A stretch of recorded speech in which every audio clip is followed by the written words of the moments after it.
ആറാം സ്ഥലം. വെറോനിക്ക മിശിഹായുടെ തിരുമുഖം തുടയ്ക്കുന്നു. ഈശോ മിശിഹായെ ഞങ്ങളങ്ങേ കുമ്പിട്ട് ആരാധിക്കുന്നു. എന്തുകൊണ്ടെന്നാൽ വിശുദ്ധ കുരിശിനാൽ അങ്ങ് ലോകത്തെ വീണ്ടും രക്ഷിച്ചു. ഭക്തയായ വെറോനിക്ക മിശിഹായെ കാണുന്നു. അവളുടെ ഹൃദയം സഹതാപത്താൽ നിറഞ്ഞു. അവൾക്ക് അവിടുത്തെ ആശ്വസിപ്പിക്കണം. പട്ടാളക്കാരുടെ മധ്യത്തിലൂടെ അവൾ ഈശോയെ സമീപിക്കുന്നു. ആരെങ്കിലും എന്തെങ്കിലും പറഞ്ഞുകൊള്ളട്ടെ, സ്നേഹം പ്രതിബന്ധം അറിയുന്നില്ല. പരമാർത്ഥ ഹൃദയർ അവിടുത്തെ കാണും. അങ്ങിൽ ശരണപ്പെടുന്നവരാരും നിരാശരാവുകയില്ല.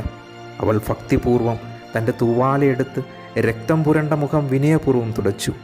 എന്നോട് സഹതപിക്കുന്നവരുണ്ടോ എന്ന് ഞാൻ അന്വേഷിച്ചു നോക്കി. ആരെയും ഞാൻ കണ്ടില്ല. എന്നെ ആശ്വസിപ്പിക്കുവാൻ ആരുമില്ല. പ്രവാചകൻ വഴി അങ്ങ് അരുൾ ചെയ്ത ഈ വാക്കുകൾ എൻ്റെ ചെവികളിൽ മുഴങ്ങിക്കൊണ്ടിരിക്കുന്നു. സ്നേഹം നിറഞ്ഞ കർത്താവെ, വെറോനിക്കയെ പോലെ അങ്ങയോട് സഹതപിക്കുവാനും അങ്ങേ ആശ്വസിപ്പിക്കുവാനും ഞാൻ ആഗ്രഹിക്കുന്നു. അങ്ങേ പീഡാനുഭവത്തിൻ്റെ മായാത്ത മുദ്ര എൻ്റെ ഹൃദയത്തിൽ പതിപ്പിക്കണമേ. കർത്താവെ, അനുഗ്രഹിക്കണമേ. പരിശുദ്ധ മാതാവേ, ക്രൂശിതനായ കർത്താവിൻ്റെ തിരുമുറിവുകൾ എൻ്റെ ഹൃദയത്തിൽ പതിപ്പിച്ചുറപ്പിക്കണമേ. പുഞ്ചിരിച്ച മുഖത്തോട് മാത്രമേ ക്രിസ്തുവിനെ കണ്ടിട്ടുള്ളൂ. രക്തമൊലിച്ച മുഖത്തോടെ ക്രിസ്തുവിനെ കണ്ടപ്പോൾ വെറോനിക്കയുടെ ഹൃദയം തകർന്നു.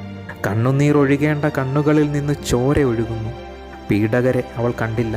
അവൾ കണ്ടത് ക്രിസ്തുവിൻ്റെ മുഖം മാത്രം. അവൾ മുന്നോട്ട് വന്ന് ക്രിസ്തുവിൻ്റെ മുഖം തുടച്ചു. പിന്നെ ആരോ അവളെ പിടിച്ചു മാറ്റി കാണണം.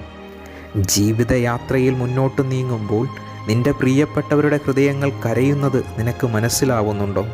നിന്റെ ദൗത്യവും അവരുടെ കണ്ണീരൊപ്പുക എന്നുള്ളതാണ്. ഏത് സാഹചര്യത്തിലും കൂടെ നിന്ന് ക്രിസ്തുവിൻ്റെ മുഖം ദർശിക്കുക എന്നുള്ളതാണ്.